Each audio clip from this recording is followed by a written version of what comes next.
BJ and I got the black shirt memo today. Yeah. How we doing? Good. How are you? Okay. All right. You're going to get the lead off topic today, so you're going to take first crack. Oh, because you look ready. Oh, I'm not ready. I'm just like ready to talk about different stuff. For those of you watching, expecting the MLO Bros to be on today, they are still MIA. They are off grid. I hope and expect to hear from them maybe sometime soon, but kind of curious. You've not even heard from them? Not heard what's going on. Like, so. Uh-oh, we just did something. That's our other podcast.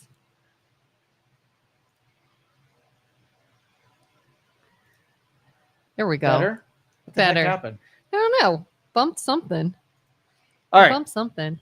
Do you think can't help but wonder, like, were they given a cease and desist or something? I don't know. And, you know, those guys, they are really good about being sort of like the center of fire, right? They attract that energy to them. So I wouldn't be surprised. I mean, it's just a matter of time before, you know, they're lightning rods. So lightning rods get struck by lightning, and I'm just interested to see what kind of lightning struck. I don't know. Maybe I'm naive and I don't always get to see them super often. I catch bits and pieces here. I'll be honest, I don't always understand what the outrage is about. Sometimes, I guess. Okay. I see it sometimes. I don't know. Just my 2 cents is I'm like, what exactly are they doing that is so controversial? Like they talk about stuff. We talk about stuff. Lots of people talk about what's going on. They do it publicly. Maybe. So in a nutshell, right? Yeah. Anytime anything happens that's not status quo, right? It creates sensitivities. You have people that are extremely upset about it, people who are cheering it on, right? Yeah. So consider that like a hornet's nest. If you walk up to the hornet's nest and you try not to offend the people that are upset, and you try to, you know, be considerate with the people who are, then you don't rustle. The hornets stay in their nest, and it just takes a nice, graceful exit from our attention. But the MLO Bros are, when they see a hornet's nest, they punch it, right? And the more sensitivity there is, the more leverage on the punching that happens. They're not ones to de-escalate a situation. It's the opposite of that. You have people who ramp it up. And, you know, and what's good about that in the public eye right now is, especially, you know, growing up in the business world when I did, there was a whole lot of power and control to be able to get information and things that were happening. So people were protected from that information. And so the more powerful you are, the better news and headlines you made, and all your, you know, your bad deeds, the misdeeds, were kind of like silenced. And now in a social media realm, all citizen journalists are allowed to ask questions and push on things that the people in power positions would rather you not push on. Right. Mm-hmm. And it's sort of like the opposite of the early 2000s, where, you know, I think we were a little bit more civil. The people we went after were really hard to have sympathy for. So you went after rich and powerful. We love seeing someone fall off of their perch and, you know, hit the ground hard. And regular people really never got that gaze. But when citizen journalism, it's not just going after a public figure that can manage it and have PR people and can defend themselves. Now you have, you know, a sheriff in a small community that's like, oh shit, you know, I'm not used to this kind of attention. And citizen journalism can give that attention to smaller power brokers that, you know, are standing on top of information that the public. I mean, I can't remember the last time that I said they went and had misinformation, or everything they're talking about is true. It might be sensitive, but at least it was true. Yeah. And that's kind of my point is I'm like, it's not like they're spreading misinformation. It's not like they're like purposely spreading hate. That's inaccurate, blah, blah, blah. To me, that's what it feels like is I keep wondering like, are they just being censored because they were shining a light on something? They're hitting sensitive topics. And think about it. Like, what was your relationship with information prior to this age, right? You had 3 news networks, maybe a couple cable news networks, the newspaper, and talk radio, right? And the reason why talk radio was so valuable, because you had someone with differing opinions that could say whatever the frick they wanted. They could push as far as they wanted, and the more they pushed, the more the public loved it, because they didn't get to see, like, I'll say this, traditional media is captured by the people who pay the bills, right? Yeah. And they also do a good bit of protecting the people that they are friendly with. It is really hard to make the argument that they would, if they pick somebody who was prominent in the community, that they would take the same aim at as someone who they weren't friendly with. They would be a little bit harder on the people that weren't part of the community, a part of the network, and didn't spend ad dollars and all of that, versus, you know, a doctor who there's no downside of going after somebody. And it was really slanted on who got good news coverage and who got bad. I know for a fact that if I ever had any wrongdoings, I would fully expect the MLO bros to come at me just like anybody else. And I'm friendly with them. And it's sort of this counterweight to good behavior, because you know that you're not going to be protected because they shook your hand a couple times. You know that they're just truth tellers. And I feel confident and better about it that we have somebody out there that's not captured by an interest and willing to silence some narratives.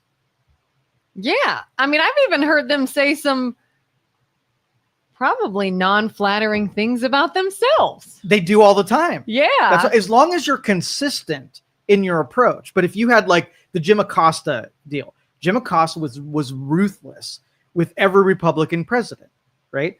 And then a Democrat president in that press poll, now he's a little lapdog.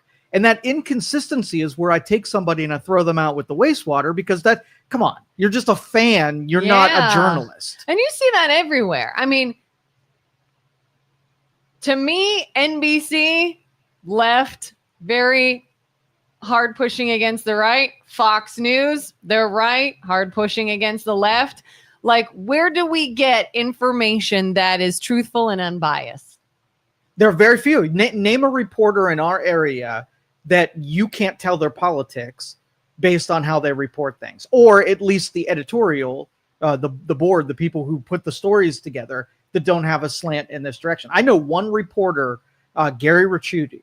Okay, he's probably one of my favorite, because he's probably the most consistent reporter in my lifetime that is here local. I have a lot of respect for him. Who does he work for?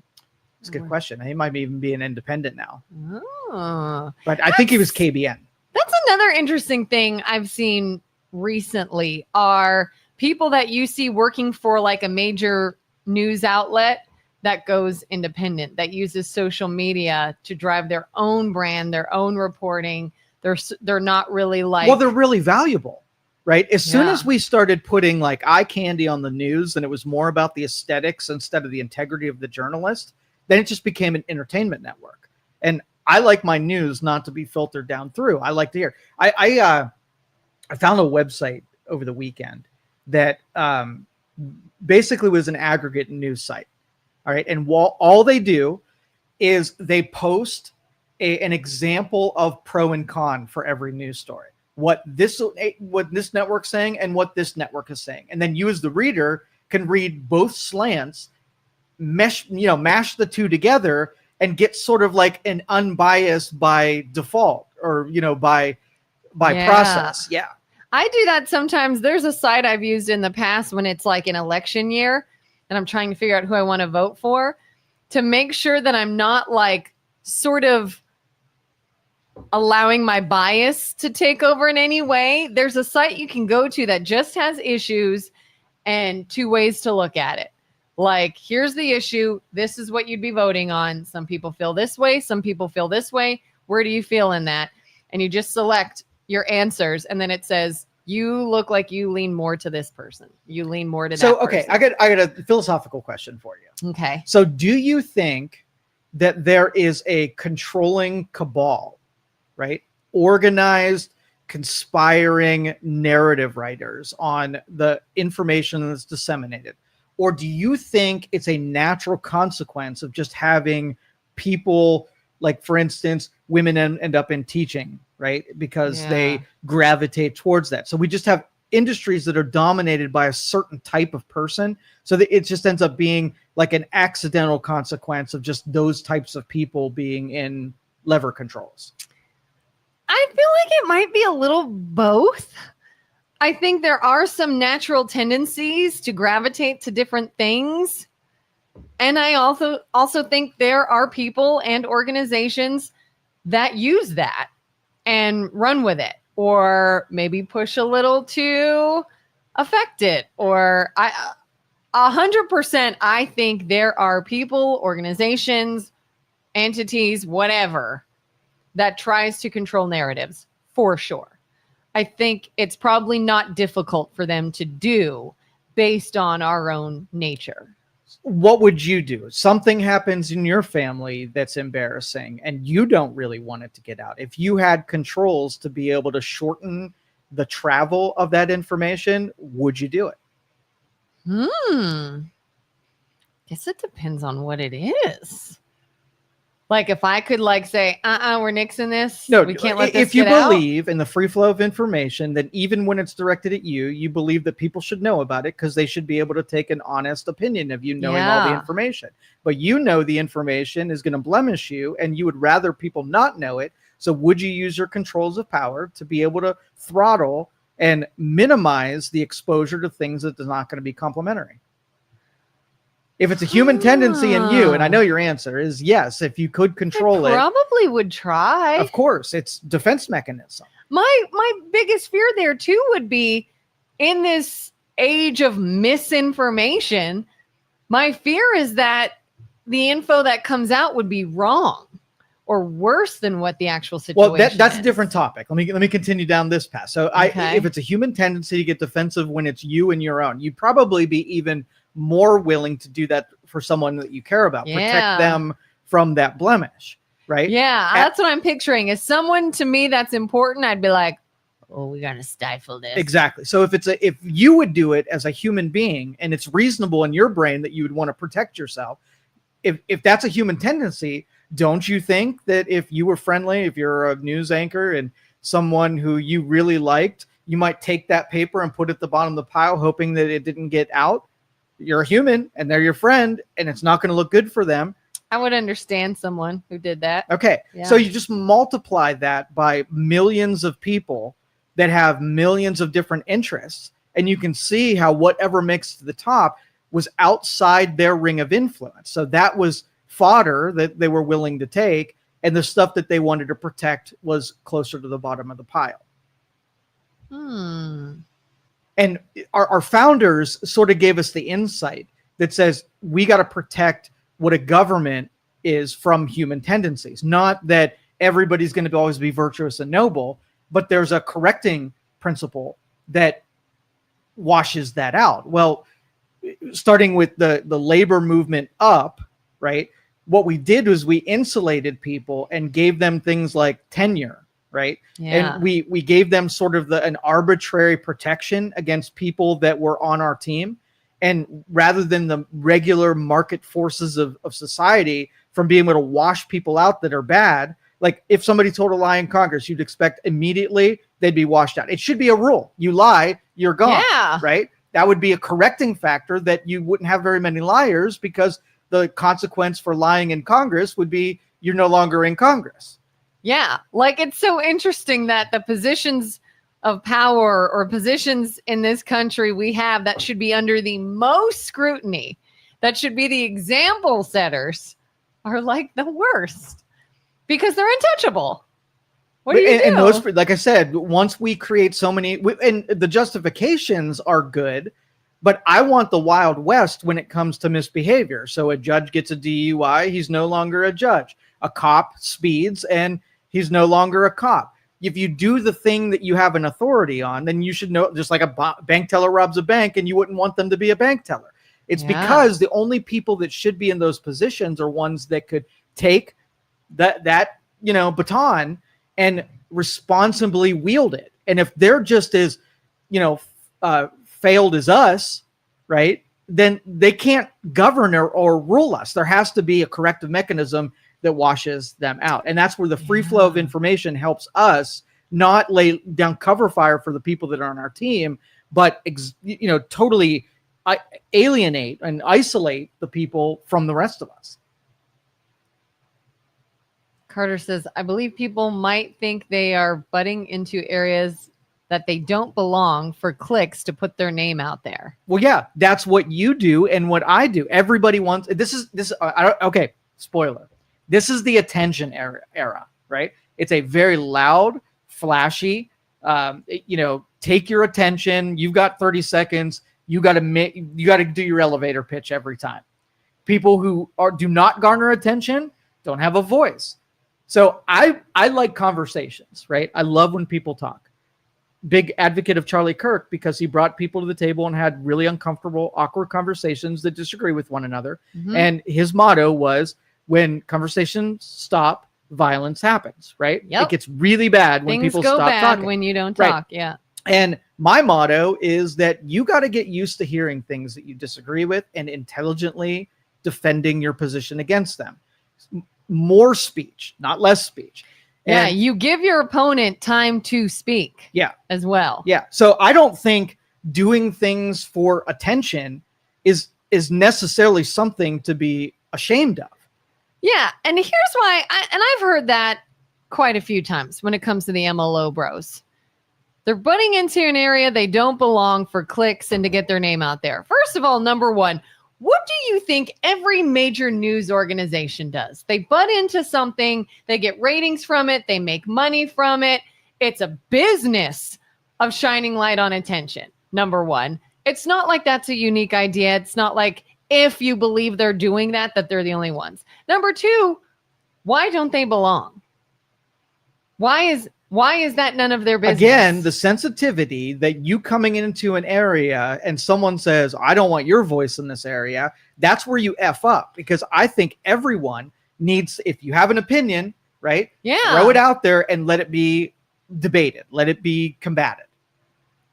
Yeah. So I don't get why don't they belong? Oh, they're talking about a school in the area.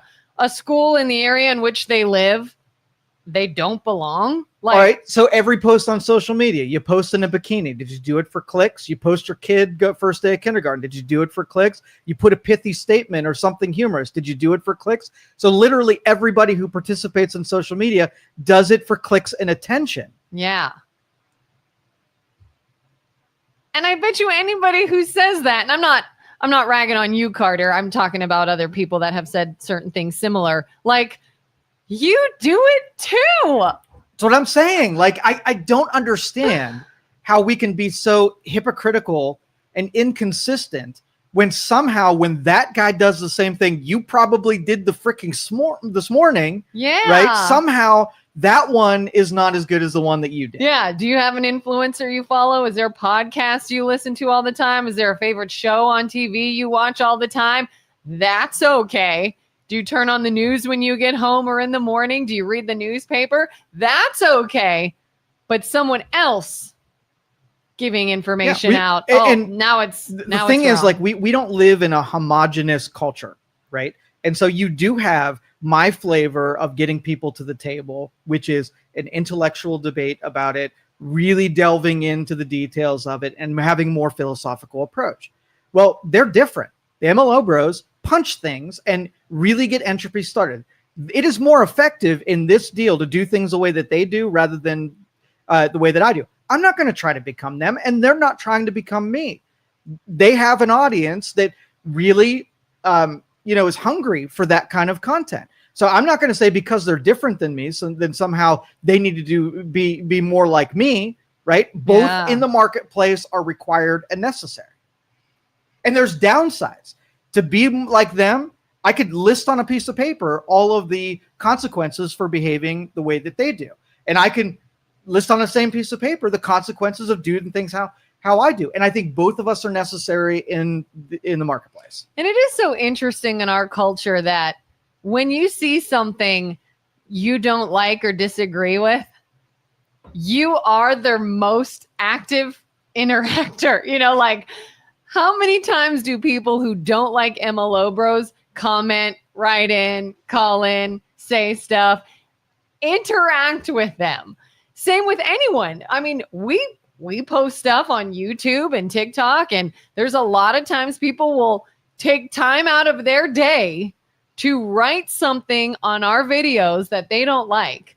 And it's like, do you understand? You just increased our algorithm. Like you just sent us further into the internet. Like people who are saying, oh, I really like these people. Oh, I like everything they do, are probably silent and just listening.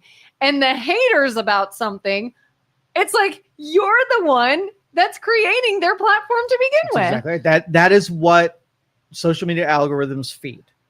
100%. Yeah. And so once you realize that you can get lots of exposure by getting people really, going, then you do more of it because it even garners more attention to you. So, which is why we have bots. Like you ever watch a video you like and there's just a horrendous comment. Somebody made a hateful comment. Somebody said something very divisive, and all of a sudden you're amped up and you're responding. That may not even be a real person, but they're like, ooh, I got to get someone to fight with me because then this post goes further. That is, like I said, we're not telling you secret sauce here. Yeah. Right? Everybody already knows this. And so when you point out that someone's doing it just for the same thing that you're doing, it's a little bit of envy that someone's being paid attention to more than you, and you don't think other people should pay attention to them as much as they do, right? Yeah. And you're almost saying, since I don't like it, I want it gone, right? I want it to be, and it's one thing to have a philosophy like, I don't want bad things to, misbehaviors to get all of the attention, and someone doing a good deed to get none of the attention, right? Yeah. Because in a perfect world, in my utopia, that we would take all stupid people and we'd muzzle them. We would take all bad people and we would neuter them. And the only thing we would read about in the newspaper were all good things. And we would gravitate. We'd go home and open the newspaper and say, I can't wait to see what kind of charitable work was done today. I can't believe I want to read about the successes of another human being. I wish there were more people like that. Oh, yeah. But people all the time will come up with some sort of news source and they'll say, we're going to share only good news. That's great. But you're probably not going to be very big or successful. That's just not what sells, unfortunately. I had this was in probably the early 2000s, right? I got really mad. And every time, okay, so I'll give you the story. You may have heard it before, but anybody who's listening thank you, Mr. Isaac. Hi. So there was a robbery right before Christmas. A church had their, the vestibule filled with gifts that they were going to give to children. And there was a robbery where someone came in and stole all the gifts out of the church right before Christmas. Like the Grinch? Like the Grinch. And when this happened, the congregation got together and replaced all of the gifts, right? The community chipped in and replaced all the gifts. Feel good story of the season, right? Yeah. And I opened the newspaper and I read this article, right? And it was the most condemning, self punch in the gut article that you could ever get. There's one little sentence at the very end of the story that said, oh yeah, by the way, the congregation replaced all the gifts, right? And I got pissed. And I wrote to all of the news agencies and I said, listen, this is for the editor. It's an embarrassment that we spend so little time highlighting the good that people are willing to do. If you would have wrote that story, 90% of the charitable reaction from the congregation and only meant the origin of their good deeds, but it was a gut punch to my community. I believe in my community. I think we have really great people in our community. I know that people's first reaction are really outpouring and giving. So instead of embarrassing me, let's write some articles that compliment the people that live here rather than condemn them. Yeah. And I've been saying that on a national news level when we had the school shooting in Minneapolis. And there was an interview you can see online with a kid who was in there, and his best friend laid on top of him and covered him and saved his life. And his friend got shot. I think he's okay. I think he said his name was like Vincent or something. And I was like, where's Vincent? Let's get attention on this kid. Let's talk about this kid. Right. Everybody knows the shooter's name. Everybody knows his background. Everybody knows about his manifesto. Forget him. Let's highlight the kid. A child did this. Not a grown man that you think is brave. Not a first responder. A child did this. Like, let's highlight that shred of hope for humanity. I still think we should. Obviously, kids are in the hospital healing. I 100% think we need to shine a brighter light on that, on the people who helped in the situations. With this Charlie Kirk thing, there's a lot of fighting, obviously, about it. But one thing I think is so great is the positivity coming from it. Mm-hmm. It's so interesting that I said the Grinch when you talked about your story. Is I've actually been, I don't want this to sound like I'm trivializing the situation. I'm truly not trying to do that. It can't just be me. Have you at all felt like we're in a time currently right now that feels a little like the end of the movie, How the Grinch Stole Christmas, when the Grinch is like waiting to look down at the suffering and the crying and people being upset over what he just did, and instead they're singing and they're coming together. No, I know this. Listen, I know this sounds like an overly optimistic viewpoint. Okay, Cindy Lou Who. I know I am being overly optimistic, and depending on what you're reading in the news and stuff, it could be because I have shut myself out for the last several days about the negativity, and I've only been looking at the positive stuff. But I feel like Dennis says he gets it. I feel like we're in this little, we're not so much going to be quite so angry, but we're going to come together instead, and we're not going to let the Grinch win. I'm hopeful for that. Finishing my story. So after that, after I wrote all the editors, I got 0 feedback. Nobody wrote me back. Nobody responded to it. And so I said, F it. I'm going to start a website that I'm going to aggregate the news articles that have positive. I want to reward them and give them extra exposure on social media, have a full website. And I launched the Youngstown report. Every morning I would go out, I would scan the news, I'd grab articles that showed off how good we are and what good things are happening. 4 news articles every day, put it on there. Probably over the course of 6 years, I got 1,000 people that viewed that website. On social media, I did a little bit better, but they were individual articles. It wasn't part more of a movement. Versus if I would have done the opposite, where if I would have went bad news all the time, people would have been addicted to the negativity of that site. And I just was not willing to be more of the problem. Because I look at it in when you want to control society, you want to change people, right? It's slivers where if you can say something that brings one more person to make a change, have more faith, do a good deed, pay it forward, that kind of a thing. If you do one and everybody's doing that, it sort of works like the Pay It Forward movie, right? Yeah. You have everybody converting more people into doing better things. It works the opposite when you have divisive things. Every day, one more person gets slivered off, and where they might have been neutral before, and now they feel like doing and saying bad things that makes the world a little bit worse. So we're at a point where we were slivering off and we were giving no reason to feel good about things or be optimistic. We were just going down the path of making more and more people that were willing to go berserk, right? Yeah. And then you get this pop off like we had with the Charlie Kirk and the subway shooting or subway stabbing. And then again, the hope is that you get an outpouring, like you get a change where somebody was like, I was in a bad space before.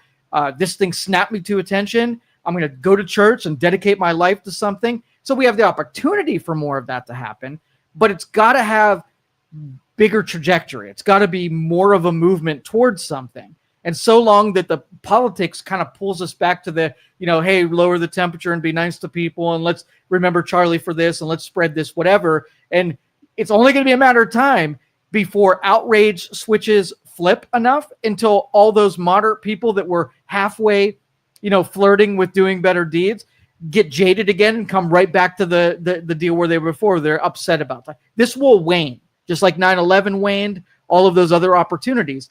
But there's got to be, without tragedy, a second outpouring, and it's got to be rooted in virtuous things rather than anger, resentment, and vengeance. Yeah, I think what we need to do in this situation we're in now is add action to it.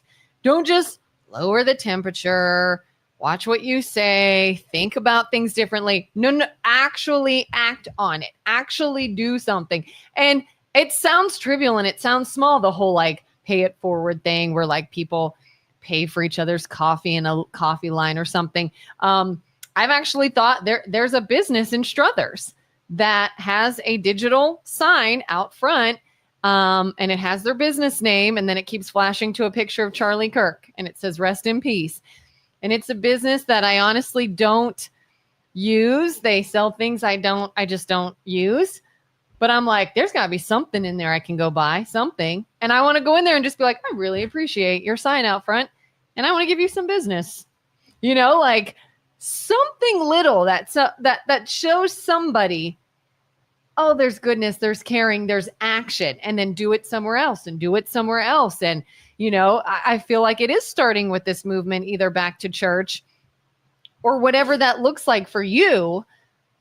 I feel like to make this last, action has to be what is different in this situation. Okay, so let's solve that.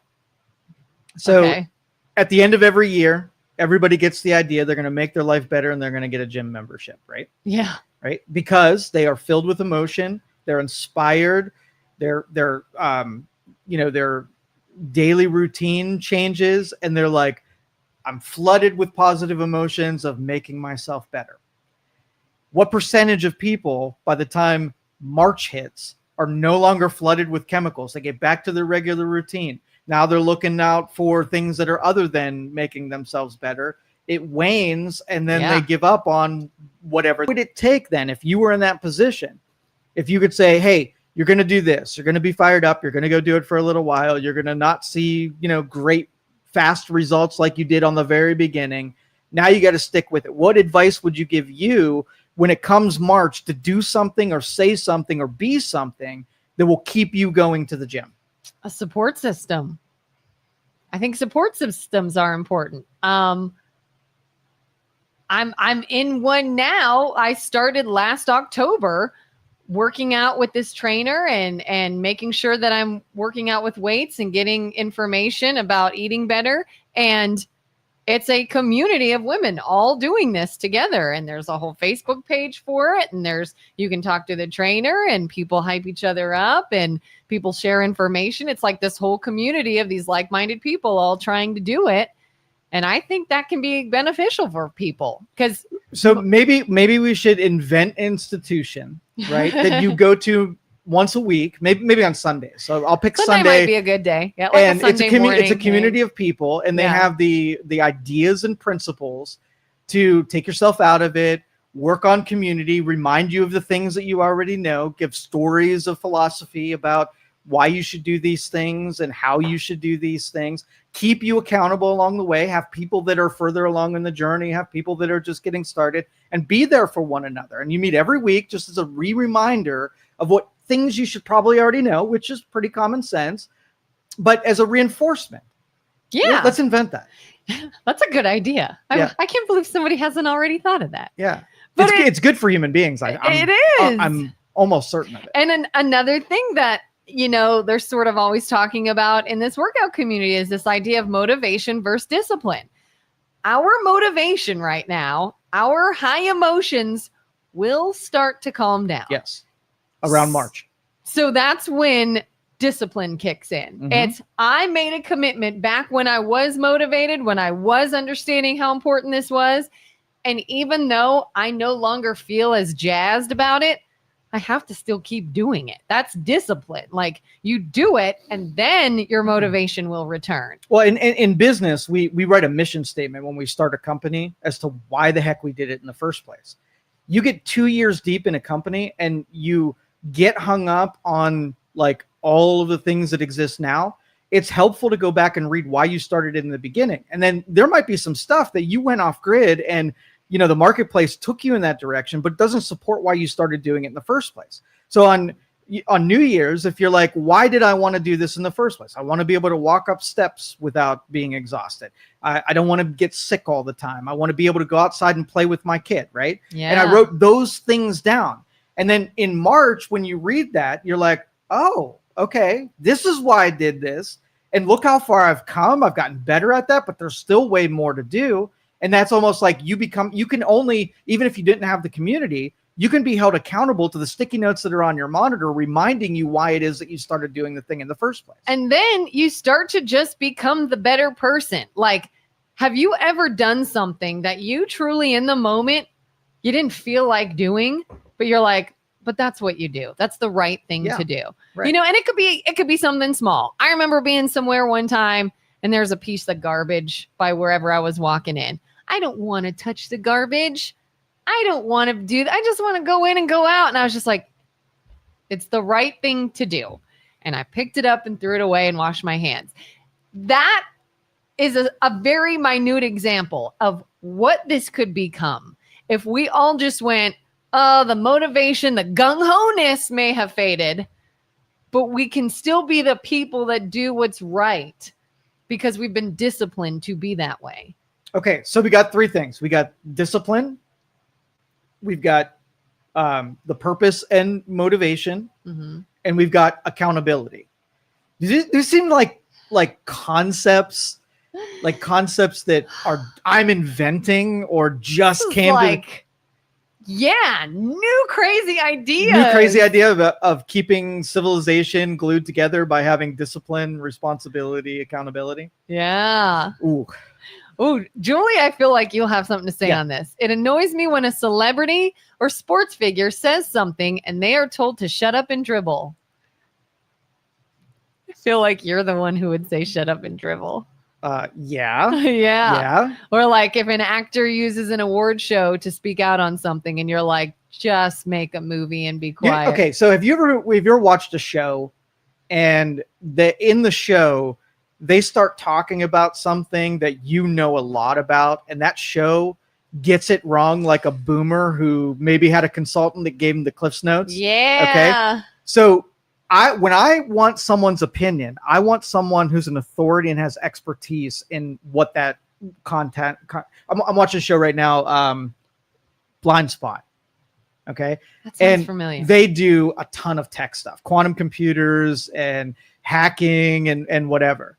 And every time they say something that is not true, like is a total fabrication, I can't watch that episode. I get so hung up in the inaccuracies. So I do consulting work for politicians. By the way, sidebar, sorry. Today is National IT Professionals Day. Oh, those days. So have a good day. F those days. Anywho, sorry. And so I do consulting work. So anytime legislation comes through and a local politician has no idea about it, they'll come to me and say, all right, give me the 20-minute speech on everything I need to know about Bitcoin or about dark web or about hacking, right? Mm-hmm. And I'm thinking, these people are going to make really important decisions, right?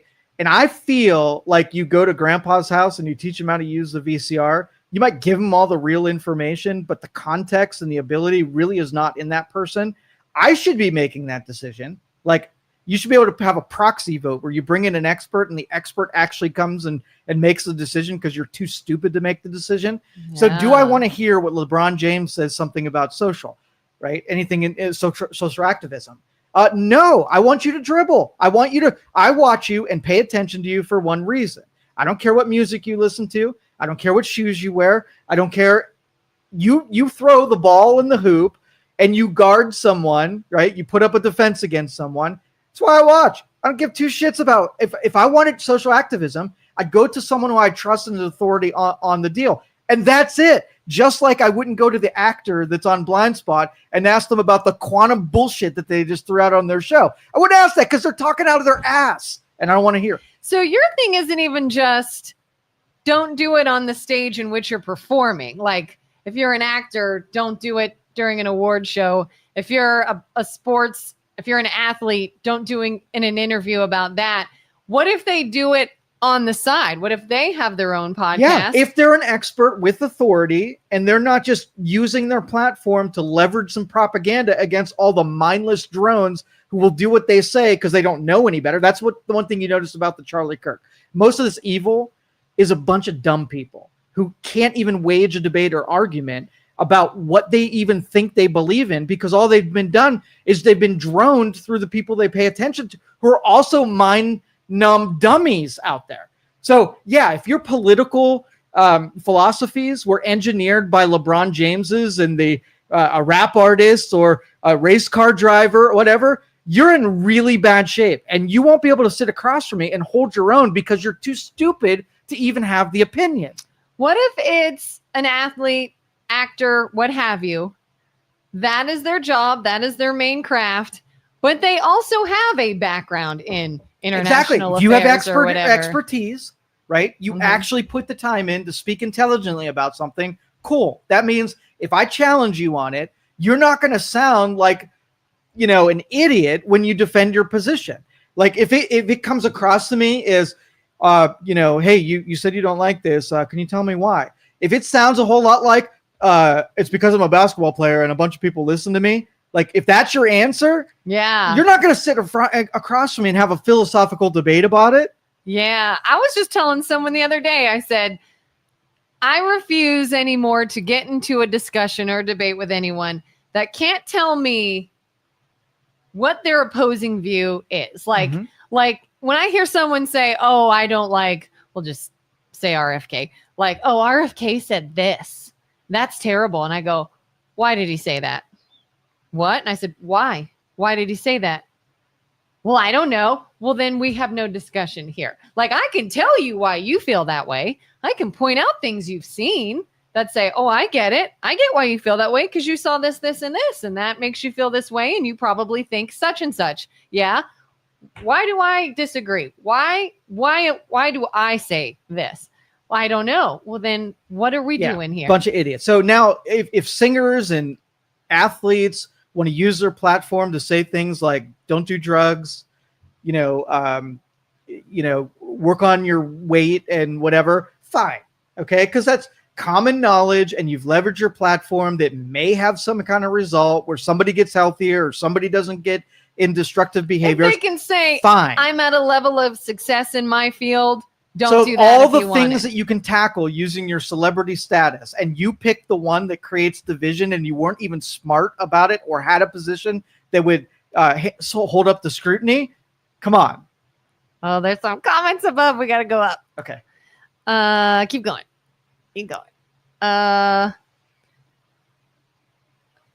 Julie, I would like to tell Springsteen to shut up and dribble. If only, we had that. What makes a celebrity so much more trustworthy than anyone else? Just because they are celebrity, it doesn't make their opinion in fact, especially when they become more known for their comments than their talents. Exactly. Know your lane. Like, stay in it, know it. What is your position of authority, and stick to that authority. Yeah. Julie says, I look for reasons to be positive to others when I'm out. Your hair looks great. Thanks for your excellent service. Extra tip. You are short $8 on your groceries. I've got it. I get more from that than they do. Yeah. Like if everybody's sort of gotten that mindset and continued it, use discipline to say, this is what you do at all times, no matter how you're feeling. Yeah. What if you just did an experiment in any place you went out in public, that you were just looking for opportunities to give little subtle compliments to people and watch them light up as another person took time out of their day to make them feel good about themselves? Think about what that would do. Yeah. Yep. And like Julie said, I get more out of it than they do. I did something one time in public for somebody, and it was a random stranger. And I remember I almost couldn't get through it because I was choking up so bad. I don't know what their reaction was. It was something that I sort of did from afar. I wanted to be anonymous and get the hell out of there. I don't know what they said or did or how they reacted. I just placed it and left and was like almost bawling. And I'm just like, what is wrong with me? I ask that all the time. But then rightly so. Okay, so what's interesting when you do those compliments, it catches people a little bit off guard. And because I'm more of an introvert and I don't like having conversations, I don't make eye contact with people because they might talk to me and have drone on about something that I don't really care about. I don't want to hurt their feelings. When you level a compliment, they don't know what to say. So you're just like, hey, your hair looks nice. Oh, thank you. And then you go away and they never say more than that. Now, if they started saying like, oh yeah, well, I just had my hair done at blah, blah, blah, and I use this kind of product, I'd be like, oh, now I regret even saying that compliment. I'm not going to do that anymore. But it's a safe play for me to make those. Yeah, because I've done that. Like, I've seen girls and stuff in public, and I've been like, I don't mean to be weird, but I've got to tell you, you're so pretty. And they're like, thank you. I was like, just saying, like, I'm not trying to make you uncomfortable, but you're just really pretty. And they're like, oh, thanks. Or, oh, I love your outfit kind of thing. And like those tiny little things, like, does anyone ever randomly do that to you? Just a random compliment. And you're just like, that made my Not day. really. No, I'm not one that's an attractant to compliments. That is for sure. Do you walk around with like a scowl on your face all the time? No, I'm happy. And I act like a 12-year-old when I'm out in public. I'm always just having fun and, hanging out with my family and whatever. I'm kind of oblivious to people being around me on purpose. It's probably easier for women to do because I feel like the same sex is going to do it to the same sex. Like, I don't think it's weird for girls to compliment each other. It's probably weird for men to randomly compliment each other. Well, would it be if I approached you in a grocery store, I didn't know you, and I said, your hair looks really nice. Would you think I was hitting on you? Do you think it would be inappropriate to make a compliment to a woman? It depends on how you do it. I've had people randomly compliment me and there's no creeper vibe. I've had some where there is a creeper vibe. It kind of depends. If you like came up randomly and you were just like, oh, I really like your hair, by the way, and kept it moving. Oh, thank you. But it's the guys like at a gas station one time. Well, you've got a nice smile. Thank you. And then they just stare and be weird. And I was like, you ruined it. This was a gross thing that you did, not a compliment. Does tone matter? So if I said, you're pretty. Yes. Tone matters. Body language matters. And what you do immediately afterwards matters. So I've been in situations where it was just a compliment and it was nice and appreciated. And sometimes it's like, get out of here, creeper. Like, I don't like where you're going with this. Well, after I levy the compliment, I am out of there. Like, I'm already awkward. I'm doing something I'm not comfortable doing. That's probably a good thing. Because some people also get uncomfortable receiving a compliment. Like, have you ever said something nice to someone and they're instantly like, oh, or they justify like, oh, really? Because my hair, I was actually having a bad hair day today and blah, blah, blah. See, you're almost no, don't traumatize me. Saying more things is my fear. I don't want to know where you got the dress, how much it was, you got it on sale, the coupons that you used, or any of the history. Just say thanks. Yeah. And if you keep it moving, that helps. Like, I've done that too, where I also don't want to stand here and talk to you. I just I'll be in passing, be like, oh, that's a cute shoes. Oh, thanks. And keep it moving. Absolutely. Keep it moving. That's better for sure. Dennis says that people are NPCs. And is that non-player character or something? And the simulation is real. Dennis and I agree that birds aren't real, people aren't real. We're in a simulation. And if the last couple weeks have been even more evidence that we are in a simulation where most people are bots, even the bots are bots, but the people are bots as well. So there will be, I think the first thing that pops into my brain when I think about this is, were you alive when Michael Jackson was popular? Yeah. Okay. People idolized Michael Jackson. Yeah. And it would be weird that if he came out and did something publicly, then at school the next day, like, people would have the jackets and wear the gloves and emulate the people that they saw.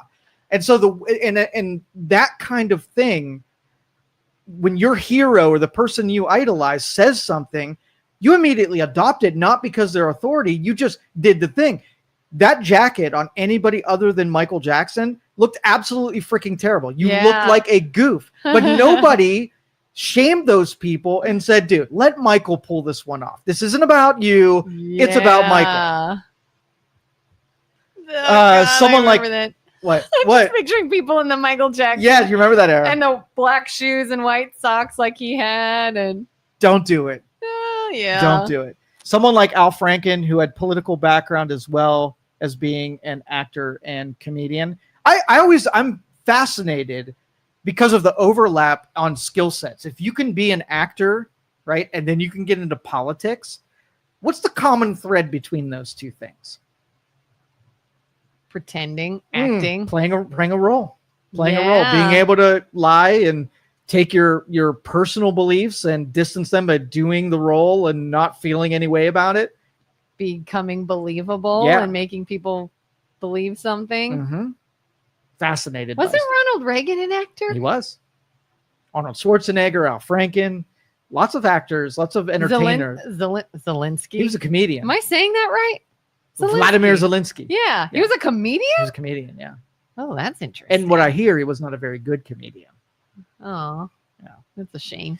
Julie says, nobody is forced to believe anything. Just because someone is a politician doesn't make them smart. Absolutely. And because I regularly poll how many smart people I am surrounded by, the percentage is quite low. The chances that someone is electable and smart at the same time, going in opposite directions on my chart. So it is not the smart of us. Even when we're talking about this Charlie Kirk assassin guy, and part of the messaging and communication that he uses was through Discord. Watching boomers talk about something that they have no understanding of, right? So if you just heard of, do you use Discord, by the way? What is Discord to you as just an average person who has maybe a peripheral knowledge of something? I don't. You're gonna have to explain that to me. Okay, Reddit. Do you know what Reddit is? Yeah, I'm not super. I know what it is, but I've not like been on it, or I don't know much about it. Okay. I know that sounds dumb, but 4chan. Never heard of that. Okay. All right. So these are going to come into play because here I have this, and I'm hopeful this will happen, but because we have so many brain dead people in government, I don't expect it to happen. These are sort of like, I'll give you Discord. So you could go out to Discord right now and you could create a server, and the servers have channels, and then you can make your server discoverable by people. So if I wanted I'm already lost. What is Discord? Discord, it's an application. It's a website / applications, communication deals, like a message board system, but has private messaging. It has different channels, and it's used mostly by gamers. Discord was a way of communicating. Okay. And I'm not a gamer. Maybe that's why I'm lost. That was the origin. But now it's not just gamers. Lots of other interests use Discord to be able to communicate with like-minded people. Okay. So if I played a specific game and it was sort of like a multiplayer that needed other people, I could create a group of people that also played that game and play with total strangers that would just collect and add members to and whatnot. Okay. So I could take I like donuts server, right? Make it public and invite a bunch of people to talk about donuts. Like and a network social media type thing. Okay. And so it's secure to a point. And so you can be completely anonymous on it. So if I pick something like a fetish or illegal behavior, I could actually exchange information with other people and not put myself out there, right? And be known that I create a pseudonym and I contribute without it being me, right? Yeah. And then I can be amongst like-minded people who then can support. So we had pedophiles who used it to be amongst other pedophiles and pass around. We had human traffickers who use it to orchestrate things. We have terrorists that use it to orchestrate communications, right? Yeah. And then we have Reddit, who was sort of like one of the only message board systems that survived the 90s when message boards were all the rage. And then you have 4chan, which is a offshoot of probably, if you want to find the worst of the worst and how they communicate, 4chan's your deal. I mean, I've not heard of that there's either. Some legitimate groups that are on 4chan. It's interesting if you look at the history, the people who founded it and what they did and when it went into left field and when it really went bad. It's a very interesting story to be told. You should research it. Wikipedia 4chan. 4chan. 4 as in the number 4? Number 4 CHAN. And I forget the dude's name. Never even heard of this. But what I said that I was hopeful for Let's see. What was Anonymous English language image board website. Christopher Poole in October 2003. Dedicated a variety of topics, video games, television, literature, and whatever. But anyway, these are places give sort of like refuge to people who want to communicate without the rest of the world paying attention. It was by design that it was usually a younger group of people who were there, so the adults were not there, and they could talk about and communicate and converse with whatever they. But anyway, my hope is that this, because he was said a lot of incriminating things on Discord, that the big balls of the government, they'll hire some 20-year-olds who have an actual understanding of this stuff and put law enforcement in these areas to discover the places that we could out someone. Because most of the time, the people who are doing really bad stuff, they hide behind the pseudonyms. It would be really difficult to figure them out. But if you had embedded law enforcement in these groups long-term, and communications are happening every day that give up information that could let law enforcement know who you are and who you're connected with and whatever. I've been in part of these communities, and I don't post often, but I really pay attention to it. And people trip up and give clues about who they are and where they go and where they live. Might not know where their house is, but you end up through context being able to figure out what state they live in and what school they go to, just because people can't help themselves, because once they let their guard down, they start spilling stuff that can absolutely identify these networks. There's a movie coming out, I think, is about this. Is it I don't know if it's Jessica Chastain or if I'm thinking of the wrong actress. I think it's called The Savant. I just saw a trailer for it.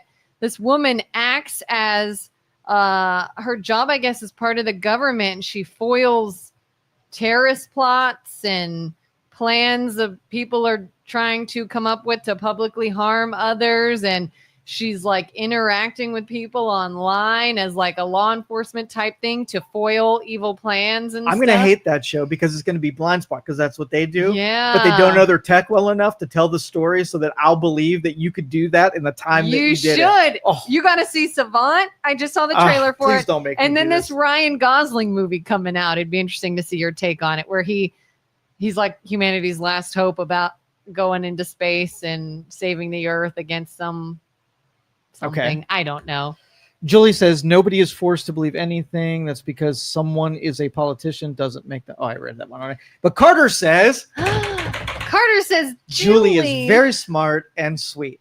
And think every show we compliment the people who listen to this show, because even if I disagree with you, I love that you're here. I love that you're around. I love that you're willing to discuss ideas and have conversations and hear other viewpoints and push back in a respectful manner. That's exactly right. Most of the time. Yeah. Yeah. Yeah. And we have a group that, even though they might not say it, everybody at least hears it and they contemplate it. Where on the outside of this, it's not a personal thing. Like when you hear a reporter from the New York Post, they're just a person. They're not even really a person. They're just an apparatus of the New York Post.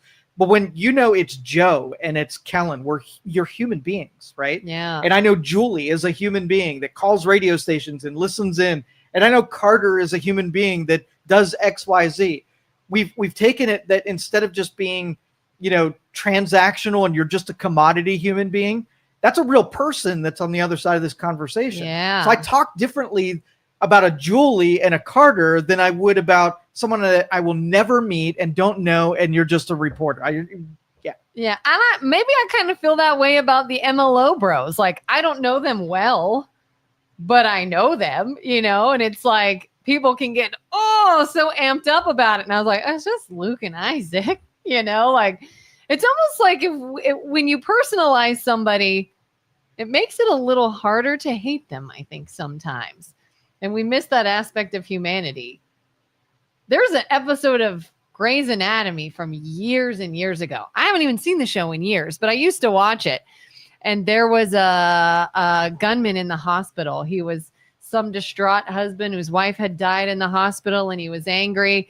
and he brought a gun in and was shooting people, and he came face to face with this one young girl doctor, and she just starts spewing facts about herself. I'm so and so, I'm so many years old, my parents' name or whatever, I grew up in this and that area, I have a dog, I have blah blah blah. And they're like, what are you doing? And she's like, there's a theory that you make yourself more human to somebody. I have a mother, I have a sister, I have a whatever. It makes it a little harder to act on you. Do you think we're losing that in this day and age? I bet you like a psycho would be like, don't care. Well, I don't know. The thing that works against us is that we are not good at maintaining large groups, right?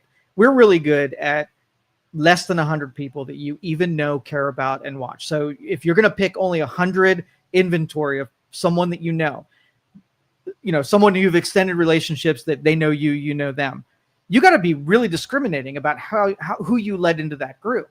And so if you're extending yourself into an entertainer, it's a one-sided deal, and it's a very lonely place to have a relation type of, sort of like a relational angle on them without reciprocation back on your end. So if I'm going to only pick 100 people, I'm going to pick people who are loyal, who are honest with me, and so on and so forth. So it will be, you might be outside of that deal, and I'm not going to think that I owe 101 people. I know that I've decided I only need to have 100 people that are like-minded, and I don't have time for the drama that's on the outside of that, right? So yeah. I was thinking about this yesterday, where I take exception that when an actor dies, they make a headline, and the guy down the road that died doesn't make a headline, and we don't even talk about it. 2 people died. Why is one worthy of a headline, and then one who might have been a better person, have more integrity, contributed to society way more than that other person, we don't even talk about him? And you know why? Because that person that died yesterday wasn't in our group. Had they been in our group, it would have been an hour headline. But the problem is we extend that group out into people like the Robert Redfords and, people that we don't even know. And somehow we mourn for someone, right, who doesn't give 2 shits about you. Not one birthday card from Robert Redford.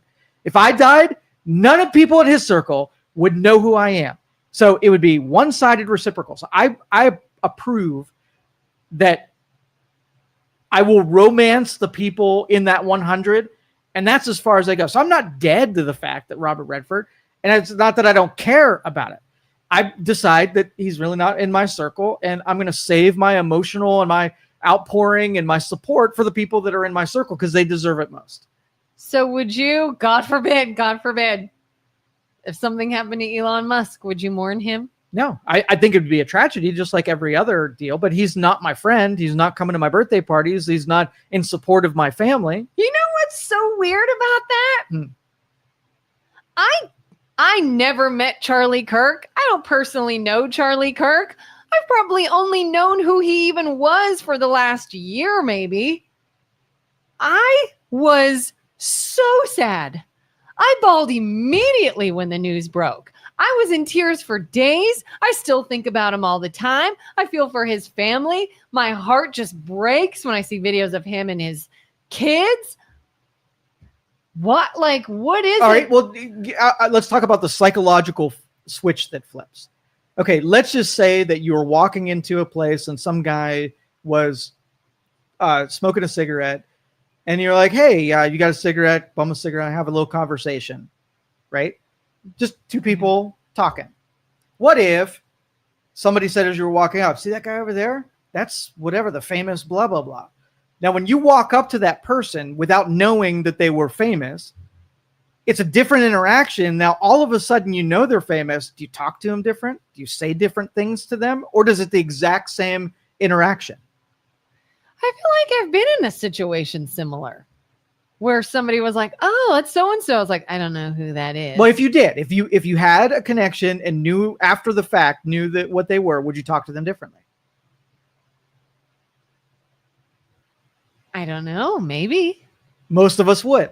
Most of us would feel that what we say has to be more deliberate. We couldn't just ask them for a cigarette because we'd be more polite to them. It may depend on what they were famous for, to be honest.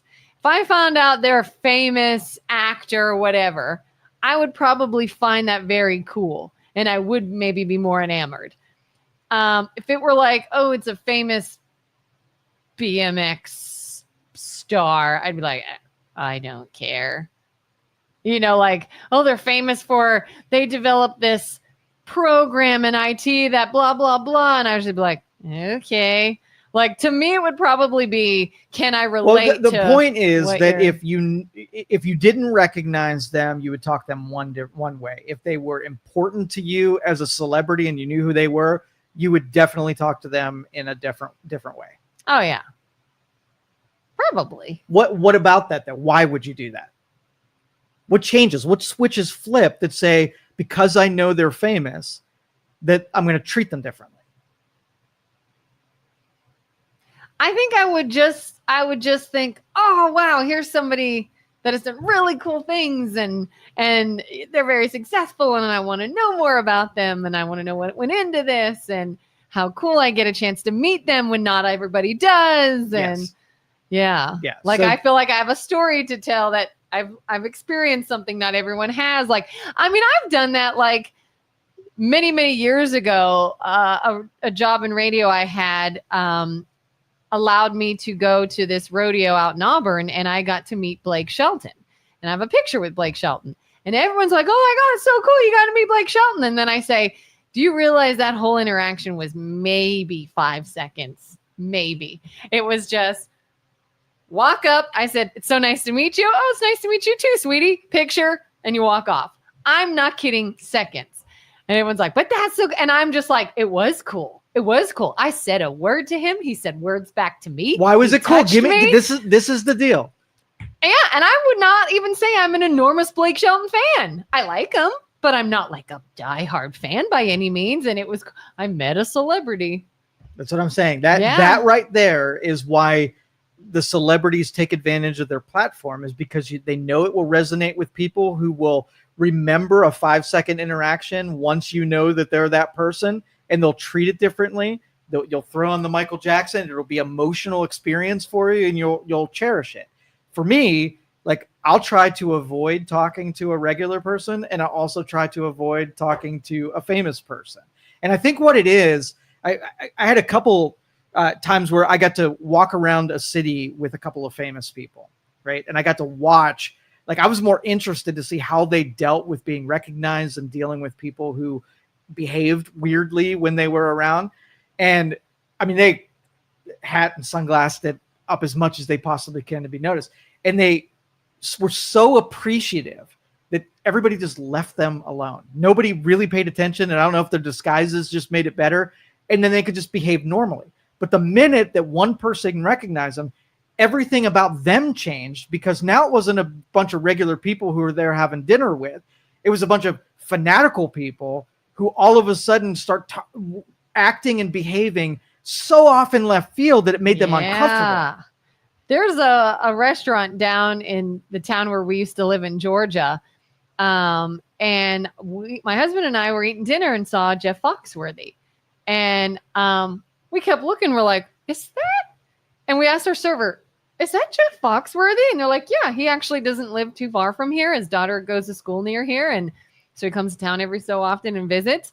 And I looked at my immediate reaction was like, I got to go say something. Followed immediately by, don't be a weirdo. Like, why? Why? Like, he's a man in a town eating dinner, trying to leave. And you don't have to just go say hi. Why? To say I said hi? He's not going to remember me. Again, I'm not a super fan. It'd be different if it was like, oh my gosh, someone I have just relished for years. I'm just like, no, it's just, Jeff Foxworthy. Yeah, and there is a practice in not creating idols, people who you do misbehave or change your brain when they're around, and be consistent. And, you know, if you like somebody from a certain thing, cool. Are you telling me? Yeah. Elon Musk walks in here. You're not in any way fangirling. I have like 20 topics that I want to have a conversation about. If we're ever in the same room, I'm having my conversations. Tell me your eyes aren't going to be beaming though while you're having, like, I'm having this conversation with Elon Musk. I've died to have this moment and this time with him for years. The people that I idolize are for their intellectual prowess. So in that moment, I don't want Elon Musk to remember me, right? I want to know what he thinks about the same things that I think about. It would be a conversation that I would have, almost like if somebody, let me think. I was thinking about this last night. There was an example of when I had a moment with someone, the things that came out of my mouth, and I was so proud of myself because I remembered, right, to say the thing exactly how I wanted it to be. I didn't get caught up in the moment. Like, it was just I'm finally I have my time. Yeah, exactly. What I was interested, I could tell you I'm interested in right now, and I'd have that same conversation had he walked through the door. He's not a god, right? Yeah. He's just a really smart guy who takes a ton of risks, had a bunch of successes in the areas that I have complete fascination. So his ideas I am fascinated with. There's a scene in the show The Chosen where Jesus sits down with oh my God, what's his name? The priest. Help me, guys. Begins with an N, I think. I know his name any other moment, but right now. Anywho, and they're just having this conversation, and it's this moment where he's like, I don't believe I'm talking to you right now. And I felt that. Like, is there anyone you would sit there and be like, I can't believe I have your time and attention right now, and I'm talking to you? That would be one, for sure. Yeah, just normal stuff, right? Yeah, but still. Well, I mean, if you sat down with Jesus, you could find out some pretty cool stuff, right? I would think, but yeah. Carter and I DM each other to learn about each other and our views and respect each other. Really? Is that a true thing? Are you being like flippant, or is that true? Because if that's the case, I love that more than anything on the planet. You guys are a good example. Dennis says, I want to revisit your episode from when the Queen passed.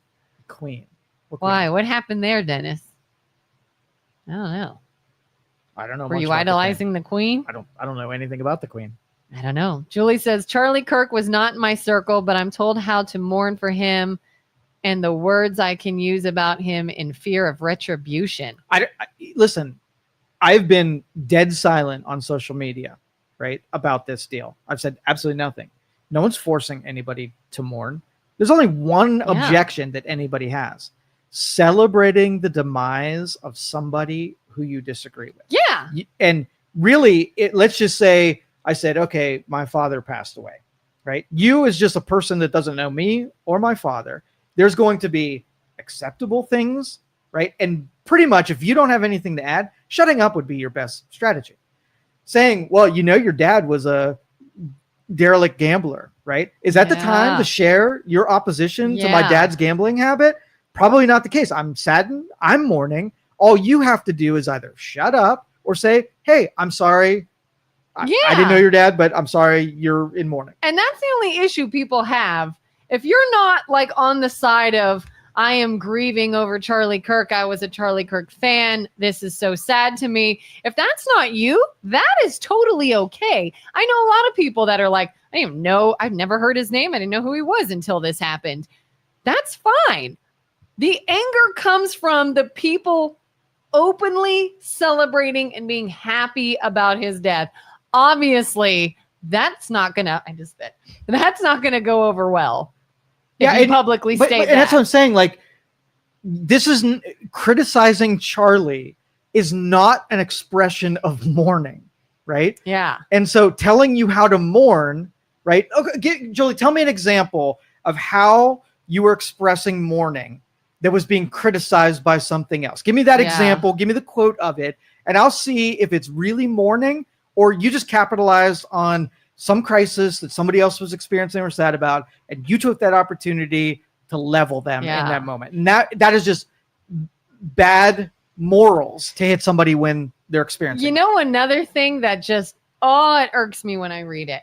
The people saying, I wish people were this outraged over the children getting killed than they were Charlie Kirk. And I take offense, not offense, but I don't like that either.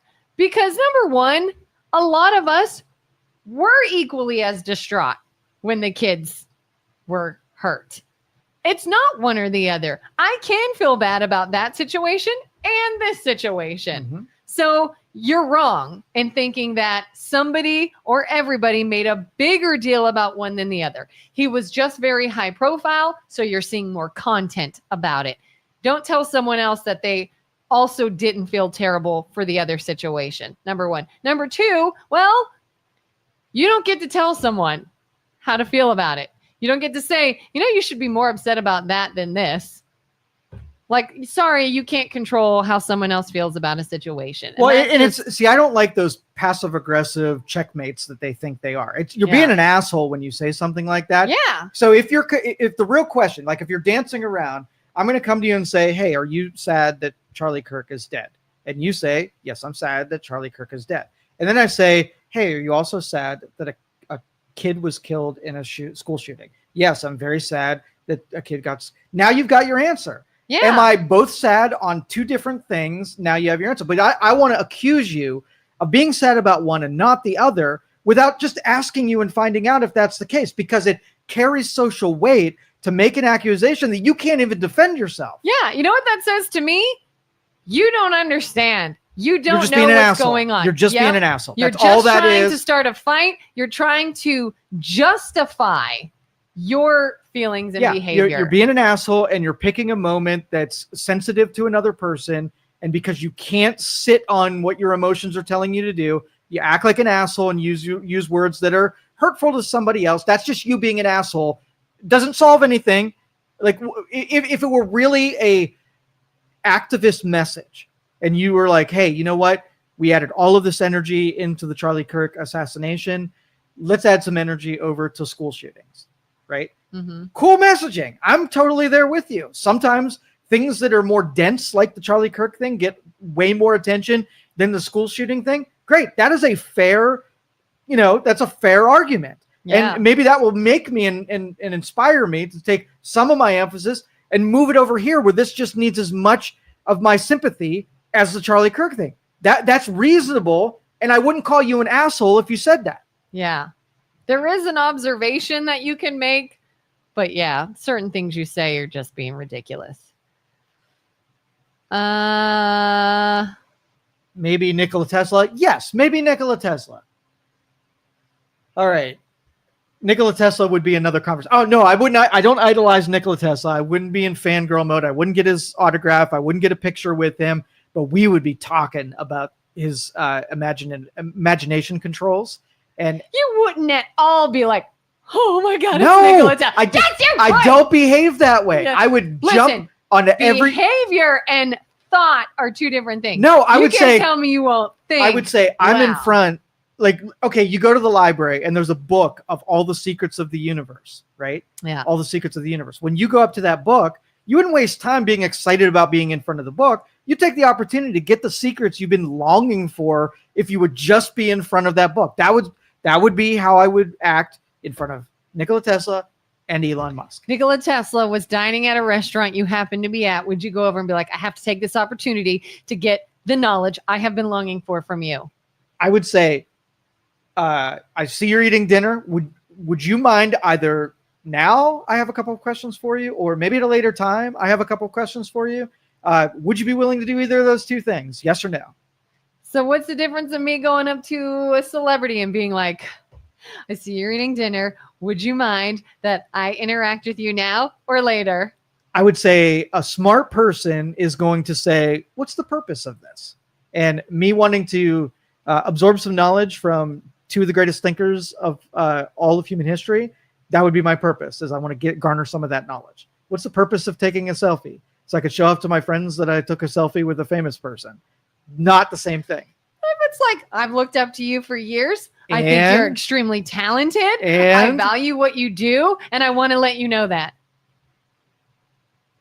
Because maybe they never heard that before and they need a confidence builder. And because I care deeply about what you do and I want to let you know that.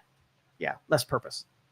Purposeless. Obviously, I'm going to post a picture on social media if I get that. Yeah, so if you like their music, go buy it. Doesn't take a human interaction to get any of that stuff. You can send them a letter in the mail that says, I think you're doing a great thing. Same thing.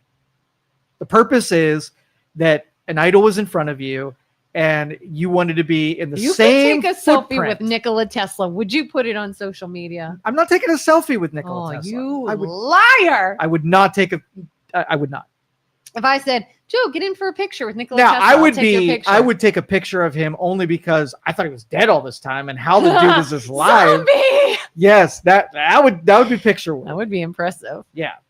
Jerry, But I could go to Google Images and find pictures of Nikola Tesla better than my little iPhone's gonna take. You met Nikola Tesla. Yes. And somebody said, Joe, why don't you get in with a picture? I'll take your picture. You're not doing it? No.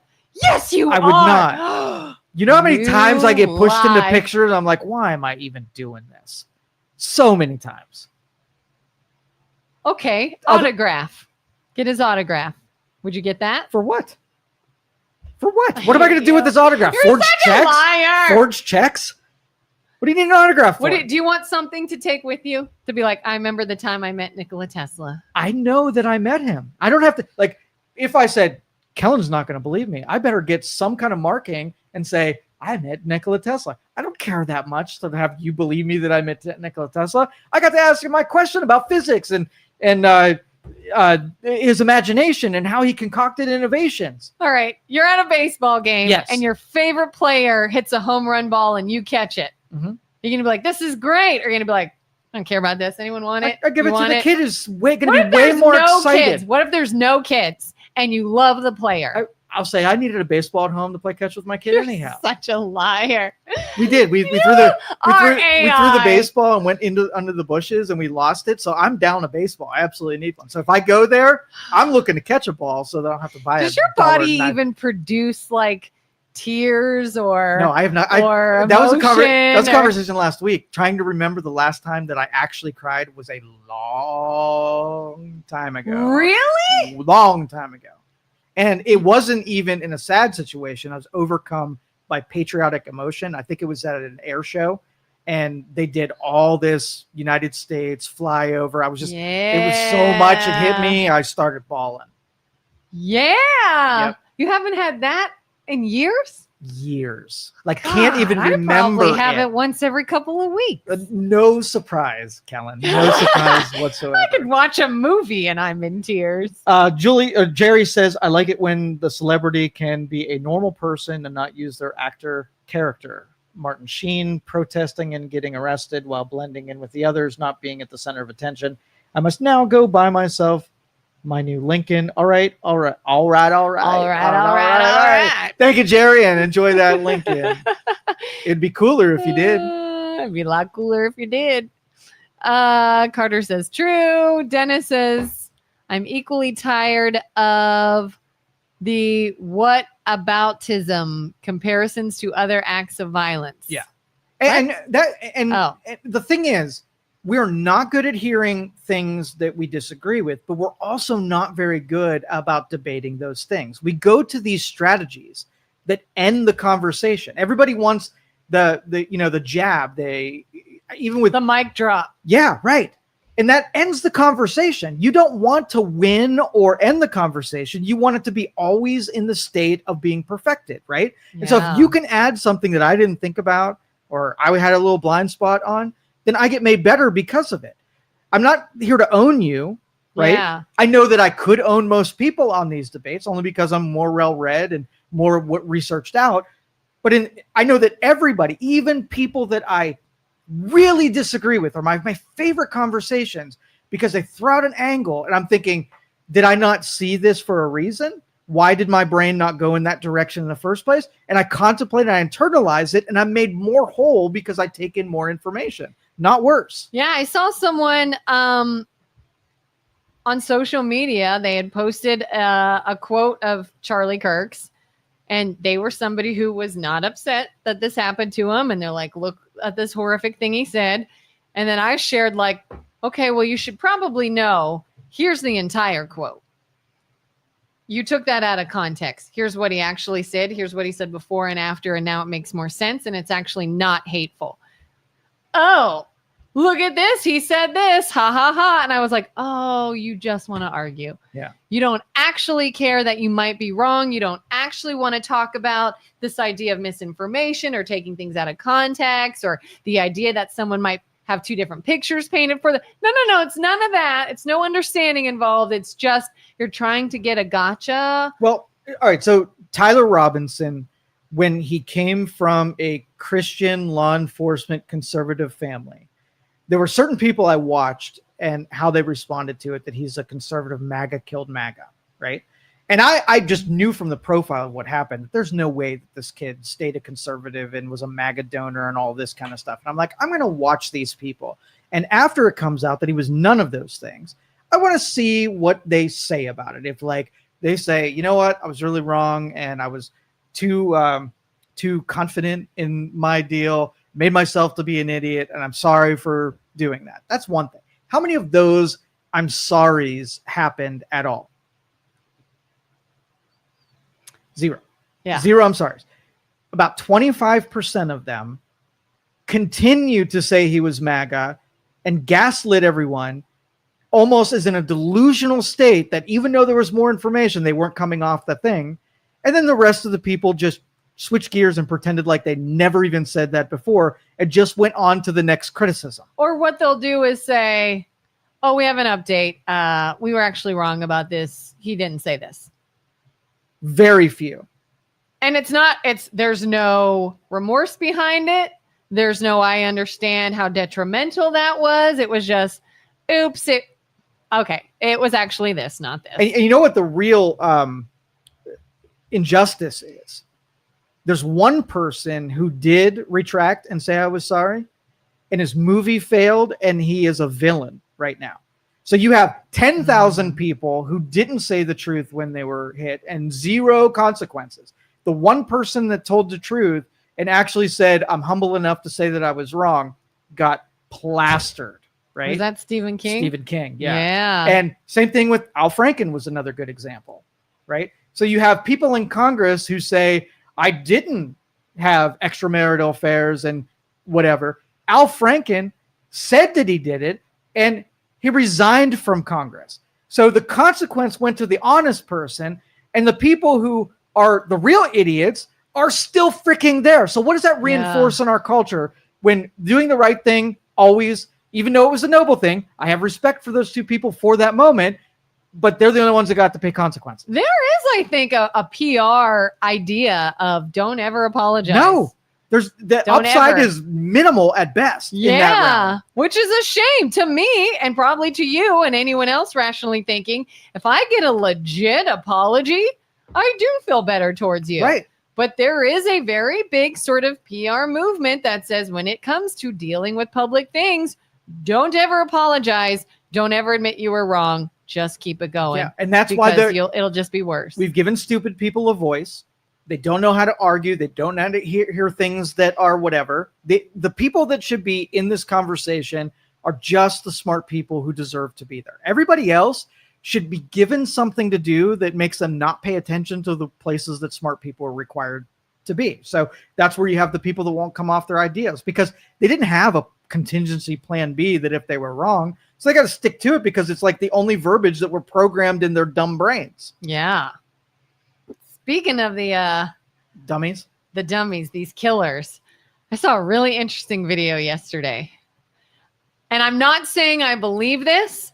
I'm not saying we should take this as fact, but it's interesting. It's interesting to think and to contemplate. It was a sermon. I don't know if you know Pastor Josh something with Lake Point Church. He makes content online, and I've seen his content before, and now people are sharing this sermon that he just posted since the death of Charlie Kirk. And it's a lot of things you would think a pastor would say about God and death and things of that nature. But he points out, he calls it, I just want to connect a few dots. And he's like, I am not saying this is what this is. Obviously, there's a mental health aspect to these people. That's a very real thing, but interesting. And he talks about the manifesto of the Minneapolis shooter. Mm-hmm. And you saw that, right? Yeah. Do you see the picture that he drew? There's a picture in his manifesto of what he was doing, why he was doing it. He documented everything. And on one page of this, he drew a picture of himself looking into the mirror and a demon looking back. Yes, I saw that. And written in another language, it says, who? ? I don't want to do this. And I think help me or something. And then below it says, kill yourself. And he's like, we cannot just not look at that. Like, that's pretty weird. You know, almost this plea of like, I need help. I don't want this. And then just the writings. And it's in a different language, like I said. It's this image. The guy who killed the Ukrainian girl on the train. There's some documentation in his past, I guess, records that says he would call 911 multiple times and say, I believe someone else is controlling my brain. And it's just like, interesting. Mm-hmm. You know, he had pointed, I guess there are things in scripture about people going in and killing Christian children specifically and all that. And there's a whole lot of ways you can say, well, obviously he was familiar with this church. He was familiar with Christian background. He was from, like, it could be one imitating scripture, not scripture foretelling future events. But what do you think about all those little interesting points? So when I was going through Sunday school as a kid, and we were talking about, you know, the scriptures and prophecies and whatnot, and there were lots of passages that point to, you know, demons, end times, you know, what the experience when the world was going to be populated with demonic forces and whatever. And when you never really pictured yourself living through those times, you felt like you were just a cog that eventually 1,000 years in the future that would happen. You didn't realize that you would be in that moment. I wonder, like, am I in that moment where you have demonic forces that are everywhere, more numerous than, you know, noble forces? Or did every generation feel like this was that same generation? And it was just, since we're apathetic and allow the next generation to come into it, that it just gets a little bit worse, but everybody has a sensitivity to their version of it. How many generations have said to their kids, like, I'm sorry for bringing you in a world that's so terrible. I almost feel bad to bring you into this. How many times have we been saying it's supposed to be the end of the world? Now we're in the end of the world. It's going to be the end of the world. Y2K is the end of the world. Years that's been the case. For sure. And I've not even, I'll be honest, I don't know what I believe. I would probably hear stories about demons and evil forces and be like, fairy tales, not a real thing. That's not real. Or is it? Maybe it is. Maybe evil's kind of real. Maybe it's just in different forms and it's just a newer way of I don't know. But well, what do you think? You don't have to know, but when you say demons are of this world, what does that even mean to you? Like, what do you think of? And has it changed over the last couple months or years? Maybe it's changed. Okay.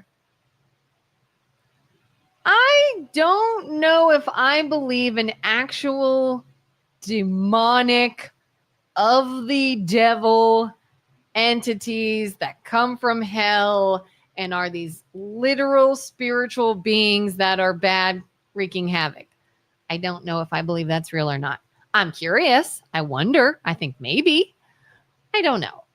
Sometimes I just wonder if it is the idea of man in general is just not good. We're not angelic. We're not always on the side of right. And we do bad things. And then we call that demonic.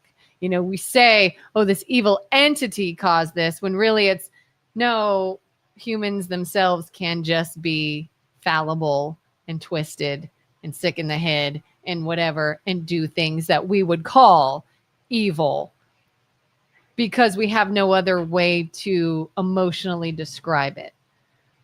I honestly don't know.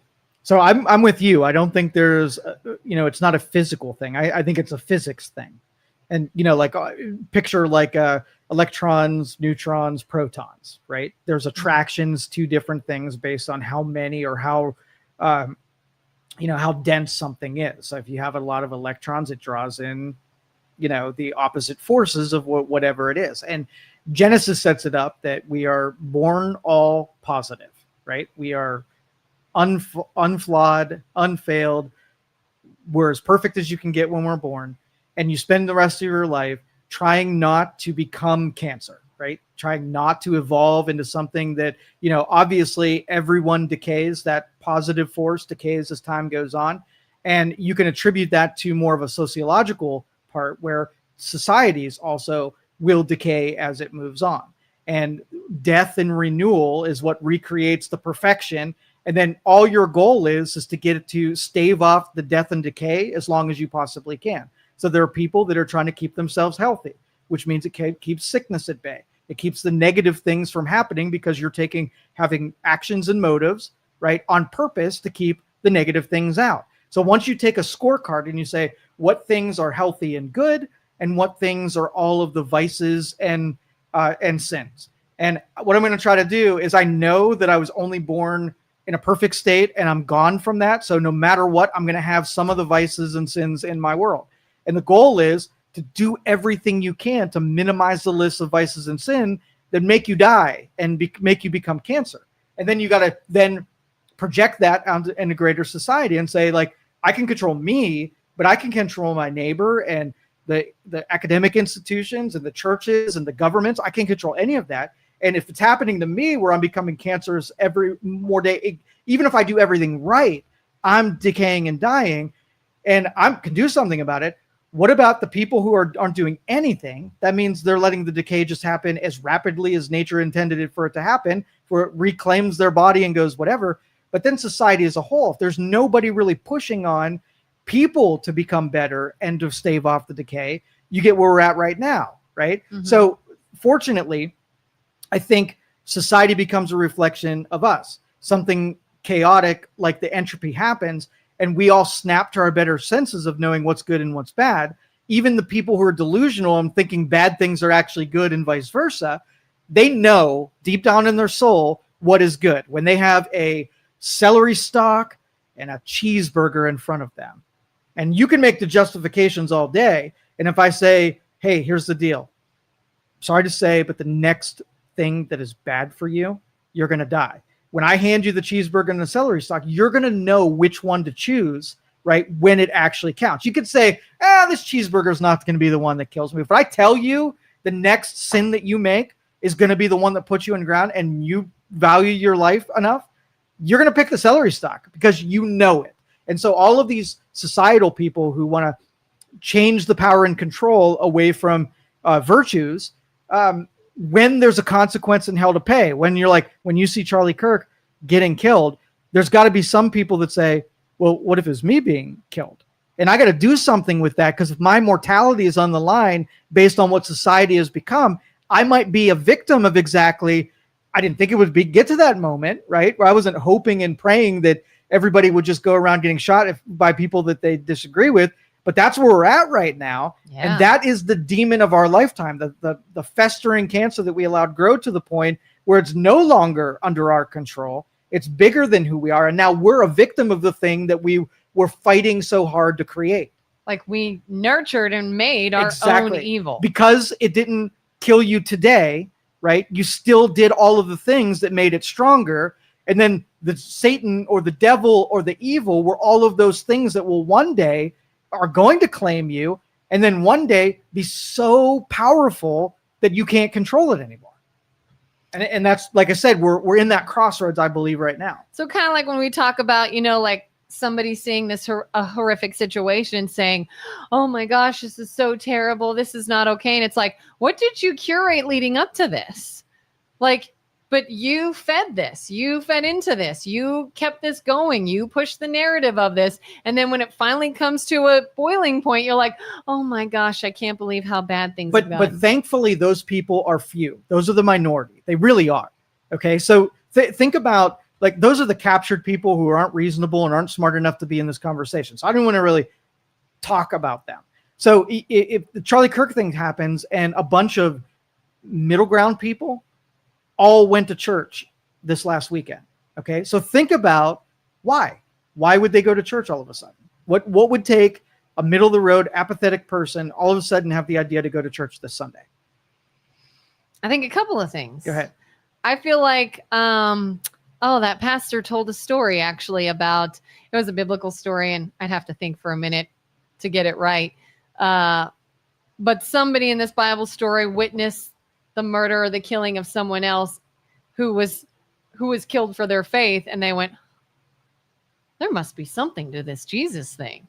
There must be something to this. Like, people don't just die for a lie. People don't just voluntarily get murdered or whatever, or put themselves in a situation for nothing. Maybe there's something here. So I think curiosity is one. I think the desire to run more towards the good than the bad and the evil we're putting out there is another. I think it's more simple. Yeah? Yeah. What?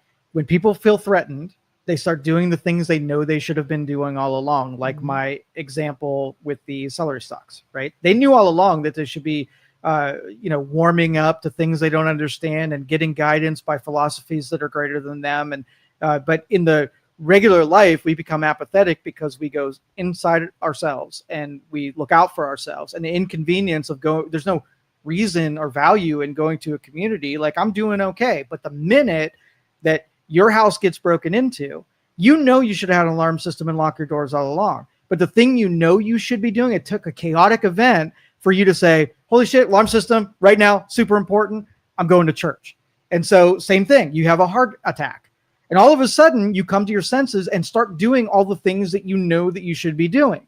And then eventually you have that gym scenario, right? Where if you go through a bunch of chaotic things that are threatening your mortality, you feel like you could go out and well, okay, so if there was a 50% shot that you walk outside your house and you get shot, right? Versus there's a 1% chance you can walk outside your house and you can get shot. Mm-hmm. Do you think differently knowing that I got a 99% chance that I'm not going to get shot? I'll be able to roll the dice and really do nothing different. But as the threat of your safety goes up, right? Yeah. You all of a sudden know exactly what the virtues are.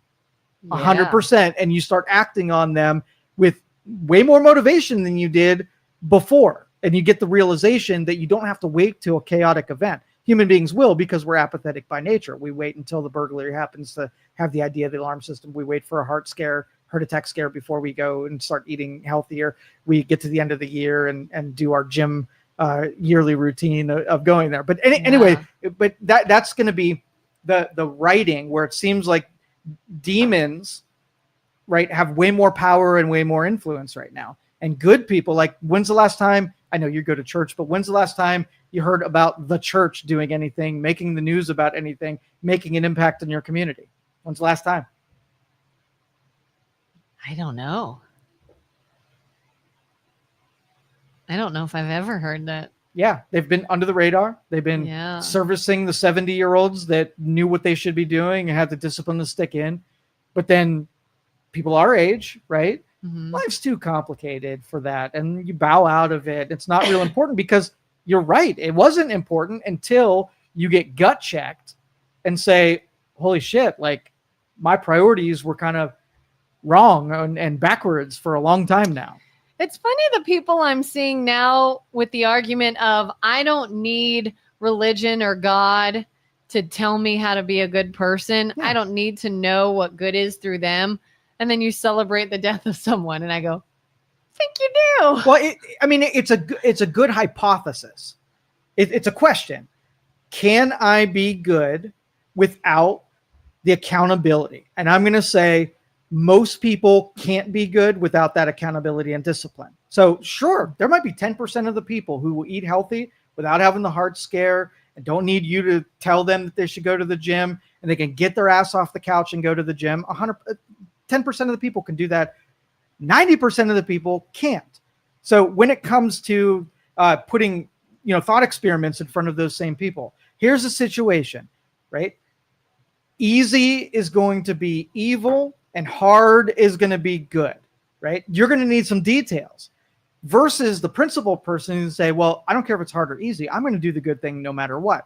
If you can say 90% of the people are going to go the easiest route when it really matters. Sure, when everybody's watching, you get camera clicks around you when you do the right thing. Yeah. Can you do the right thing when nobody's paying attention and you don't get the accountability? You just do it because you're a good person. How do you become a good person who does good things without acknowledgement? It's going to take some practice and some exercise to be that good of a person. And we're surrounded by, go ahead. Well, I was saying, speaking of that, doing good things without acknowledgement, and then kind of going back to your point about hearing what the church does. Why is that do you think we don't hear about a lot that they do because there's not a lot that they do, or there's just not a lot of coverage on it? And if that's the case, how do you show all the good works being done without being that person that's just telling everyone, look at all the good I did? That's a good question. And the last part, I don't think it has anything to do with being a humble church. They are not quiet because they're humble. They are in an era that they have tons of critics, right? And the things they have to do will start fights. They have to go after and conquer the hearts of people who are really off the reservation. That's number one. And number two, the people who are in those pews, right? They're not up for a fight. They're not there, to conquer the world and make the world a better place. They show up, they sing, pull out their hymnals, they read a couple of verses, they give their tithes, they hang out with other people who are like-minded. So the church is in a predicament where the things they know they have to do and should do basically alienate the rest of the people who are shown up. They would have to servicing people who are not coming to church at this point. So they'd have to rebuild what the church is by going after the people without alienating the people who are already going there. And I think they're terrified that they lose what small ground they still have. I have seen this. This has been a discussion recently in our church group about Christian music and how there's a lot of artists out there that a lot of churchgoers love. Brandon Lake was recently sort of in the spotlight where there is this debate sort of what is scripturally accurate and should be preached about and what is just a good song. And Brandon Lake sort of publicly stated, my music is to reach someone that isn't the average churchgoer. If you're already in church, you're already in church. You're already there. But what about the guy that came because his wife drug him there? Or he's like, oh, I said I would come today, and I'm not really into all this. And he hears something he relates to. And now he's like, oh, I like that. And he comes back again, and I like this. And he comes back again. And I have seen where pastors are like, we've got to be very, very careful about what we say and that it stays sort of in these guidelines. Yes, because they're terrified. And I get that. I get that. I said, I absolutely understand the guidelines and the importance of those guidelines. So where are the organizations or the people or the entities that branch out to get the, Brandon Lake called it Bubba. I make music that reaches Bubba, someone that isn't in there, that doesn't have the guidelines, that doesn't know scripture, that doesn't whatever, but something can still reach them and connect on their level. How do you still make that happen and stay in your guidelines? I don't know. Yeah, they're managing the current roles is what they're doing. They're managing it, so they're adding people that are low-hanging fruit. This is sort of like the difference between if the church was either Jordan Peterson or Ned Stark, right? Who's Ned Stark? Game of Thrones, the opening couple episodes, he was loyal to the king. He was a badass that fought things, and he got his head cut off at the. So anyway, so do you want the badass that's going to punch people in the face and do the right thing to a fault because he's loyal to the principles, or do you want the person that's going to motivate and argue slow slices of bringing over because of winning people over with their intelligence and whatever? Well, I would say both are important, right? Depending on what the marketplace needs. Both of them have the same idea. The idea is to add to the ranks, right? Mm-hmm. Take less risks so that you don't, if the church hemorrhaged the people that were going there, I start playing loud music in my congregation. The 70-year-old who just came to hear the hymns leaves. So then you got 10 people who like listening to the new music that are brand new. Is the 70 that you lost worth the 10 new that came in for the loud music? That's a day-to-day conversation that are happening within the church. Yeah. But it gets off principle. It's like, what's the church's role? What does it actually do? Is it there to do the things that it should do in the marketplace that it's being presented with, or do the traditional thing that it's been doing for 100 years and keep doing that? It's got to decide. Yeah. And the Ned Starks are going to be necessary, where it's like, hey, move all the 70-year-olds over to this one. We're going to call this one traditional managers. And this one are going to be the step up from that, where this is the one that captures the marketplace and takes big risks and lives by the principle of what the world needs from religion. And I feel like the term for that nowadays is New Age. If you heard of like New Age Christians, people are calling them like, oh, you got to be very careful with the New Age because they're not following scripture properly. And it's this new idea that isn't accurate. Yeah. And I see where they're coming from 100%. If you truly believe that this is the way and the right way, I can understand you thinking that's important. But I can't help but wonder if the new way brought people to you that would not have been, then is that a wrong way? You know, there's a lot of religions that are very much against women speaking in the church, and women should never preach. And I look at that and I say, I'm only in church because women got me there. I was never a churchgoer. I didn't grow up going to church. I believed in God, but I wasn't super religious. And I even went through a period where I was like questioning. I don't know what I believe anymore. I don't know if this is a thing anymore. And definitely not going to church, but also maybe on the edge of wondering if maybe they're wrong. And it was women that changed my mind and got me back. And then men, of course, along the way, the deeper in I got. But some people, it's like, so who's right? Nobody. Who's right? No, it's just like in other things. We're built of people. You're going to have the same fighting. You're going to have the same disagreements. You're going to have the same, bad people infiltrating. All of it's going to be the same because it's all built of human beings. But knowing the purpose of what it's supposed to do, and then letting each church or denomination or whatever have its role. And let's just say this is the New Age church, and their job is to go out there and get all New Age people and preach what they're interpreted as the Gospels. And these are the people that are. I don't think uniformity is even possible. So if it was possible, I'd say then we'll entertain it. But because it's not possible, I'm going to take that right off the deal. There's a lot of different people that need to be spoken to with the Word of God, that there can be a lot of different efforts in different departments depending on what the market needs. And what the market needs at this point is it needs your fringe first level of defense, right? So if we used to take people that are coming off of drug rehab, right, and bring them into church. Now, these were the roughest people on the planet, and we're situating thieves, drug users, drug dealers next to 70-year-olds in the same church, right? Yeah. And think of the pastor's job and to have messaging that's going to resonate with 70-year-old that just wants to sing the same songs, and the ones that need to actually be spoken to about putting their life back together and giving them hope. That would be a hard ask from any kind of preacher. And so I looked at it as a nutshell of the churches, that I think being homogenous is really not a great end game for them. They've got to really say, okay, what does the world need most from religious philosophy, and go have a specialized SEAL team that does that, and specifically that, and not try to say, well, you're misinterpreting the Bible, and doing those little infighting things that erode the message and make it harder to proselytize and get more people to behave more virtuously. That's complicated. I know. We got so many dumb people that are involved. We got comments too. Yes. I think chemical imbalances in the brain can create demons.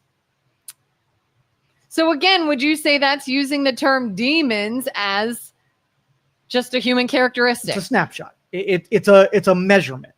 It's not. We're not saying an evil entity not of this world. Yes. We're saying it's an electron. Something we have created. It's just an electron, right? And you can do things that attract more electrons to you, and you can do things that make sure more protons attract. So do you believe in the idea of spiritual warfare?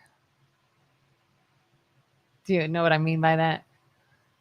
It doesn't really exist in my world. I know, I'd have to translate it down. I think the natural order is towards chaos no matter what. Yeah. But you don't envision good entity, evil entity fighting, and we're caught in the middle as human beings. somebody on another worldly plane. I think we are part of that rubric. That formulation is including us. I think it's not a demon. It is us. I don't think it's an external source that invades us. Just like if it were you versus nature, you wanted to live and nature needed you to die, right? It would be an opposing force that you would have to conquer nature, and nature's trying to conquer you. So that friction between the two is the balance that you play versus nature. Either nature is really strong, where there's a lot of poisonous plants and tigers that are going to kill you, and inhospitable, environments that you are now at a disadvantage because nature is winning on this one. That they have the advantage, you have the disadvantage. And there are environments that you've curated that are healthier and have less threats and have more safety and security. That's where you have the advantage. So I think the play between the two, the spiritual warfare, is just knowing whether or not you are on the borderline of giving up the advantage of that security, or the environment has the advantage and you're at risk. So it's kind of interesting to think, like how I was saying earlier, I feel like over the last several days, I've sort of walled myself off from a lot of different negativity and sources of that. And I'm sort of trying to operate out of this more positive mindset, like, oh, the Grinch isn't going to win. The people of Whoville are going to be singing and everything's good. And then you could come in having fought with someone on the internet, having looked at all the horrific news, having any other issues, and you're in a totally different space than me. And we're operating our lives in two totally different spaces. And that could sort of think about it. Your neurons in your brain are constantly reorienting themselves based on the stimulation that's fed into them. So you basically have a new brain on a regular basis. If you give it stimulus in a certain department, so let's just say you open a book and read, and you're curious and you're trying to have understanding. Well, the neurons orient themselves so that it's easier every time you do it to absorb information. If you like outrage and you're addicted to things like that, your neurons arrange themselves so you become outraged easier and more. Whatever you practice is what your brain delivers to you. So the chemical imbalances and the chemicals that we give the body with pharmaceuticals are controlling the orientation of those brains. So if you're playing the short game and you give a chemical dose that jacks with your brain to get you out of a depressed moment, is unhealthier than if you do practices that take longer, that orient your neurons so you don't become sad naturally, is the more healthier of the two. One should be a short term, like I have a headache and I took a Tylenol. If I have a headache every day and take a Tylenol every day, the problem wasn't my body's lack of Tylenol. It was something was causing the headaches. But if I never look at the underlying cause, then I'm going to think I'm a victim of circumstances where how dare the world, deliver me headaches, and it's everything that's out of my control. So that's why I fault pharmaceuticals so much, and I fault the addiction to negativity and pessimism so often. If you put 51% of your brain on things that make you feel bad, you have a 51% chance, in my mind, that you're not going to feel great about how things are. Yeah. But if you live in a delusional world where you filter in 75% of all good optimistic, you're going to have a higher opinion of how things actually are. Why is that the delusional world? Well, because you're doing it on purpose to be able to program your brain. If you know that, do you think there are more things about this world than you can contemplate that are bad? That I can probably, okay. Yeah. Do you think there are more things that you can contemplate that are good? Yeah. And so you have a choice of taking inventory of both of those two stocks. You get to choose. So you have to delude yourself into blocking out the things that you don't want in there, so your brain can orient towards things. When I say delusional, right, it's not in the negative version of that. It is in just like my friends, my 100 people that I hang out with thing.